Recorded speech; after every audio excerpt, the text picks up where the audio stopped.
Warning: electrical shock hazard. Disconnect power before servicing. Replace all parts and panels before operating. Failure to do so can result in death or electrical shock. Excessive weight hazard. Use 2 or more people to move and install dishwasher. Failure to do so can result in back or other injury.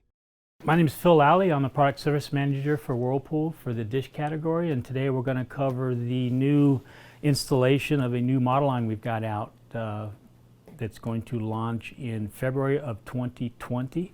It's a new design dishwasher from the ground up, so there are some installation differences from what you're used to in the past. We're going to cover a KDPM 804 model today. We'll cover some installation tips and tricks that I've learned over the years. One is there's a couple boards in the shipping base and in the top. You might want to keep those and set those aside. We'll use them if we've got an unusual cutout that's a little bit too wide. You can go ahead and tilt it on its back and remove the shipping base. And again, you might want to save these 2 strips of wood that's in the shipping base in case you need to use them as shims for the cabinet, or if they've got a built-up floor, you can use them as runners to even out the floor. Before you set it up, you want to adjust your rear legs to the proper height for the countertop. So measure from the floor to the underside. In this case, we've got 34.5. The dishwasher comes preset from the factory at 33.5. You want to adjust the rear legs out 1 inch before you slide it into the cutout, because once you get it into the cutout, you can't adjust the rear legs. Now you could do the fronts at this time, but we'd rather have you wait until you get it in there to adjust the front when you get to the portion where you're going to level it side to side and from front to rear.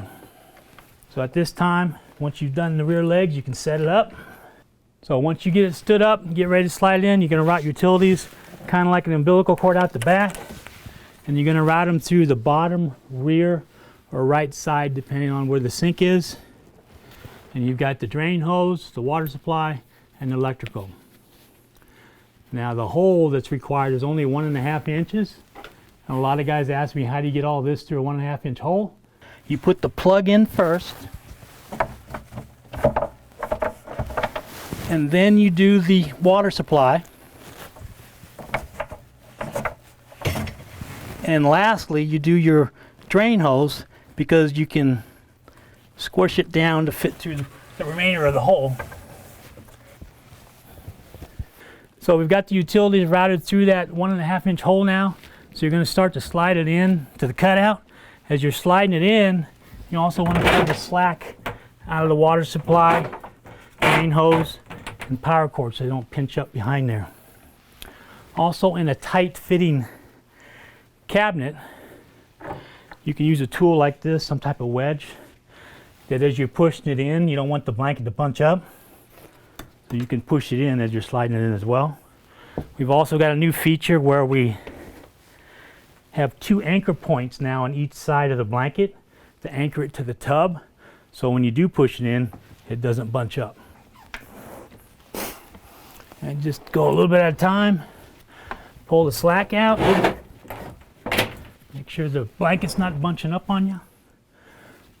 So right there's a good position. What we're going to do now is connect the anchors to anchor it to the countertop, or we can also do a side anchor if you have a stone or marble countertop.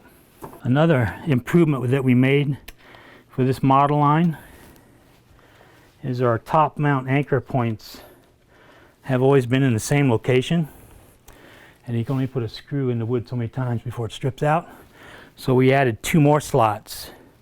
So if needed, you can move the anchors in or out to find fresh countertop. So once you get them in the slot, you just take a pair of pliers and bend the tabs or the ears on the back so the anchors are locked in. Now if you did have the option to side mount it, these anchors have 2 score marks. And depending if it's plastic or stainless tub, you score and break off the tab, for example right here, and you'd move that anchor to the side, which lines up with a hole, so when you slide it in, the side anchor, the screw goes through the hole, through this hole, and into the side of the cabinet. So once you get the anchors in there, you can slide it into where it's flush. You want to line it up with the cabinet doors or flush with the countertop. And then now is the time where you want to adjust your front legs. There's a couple options on the legs.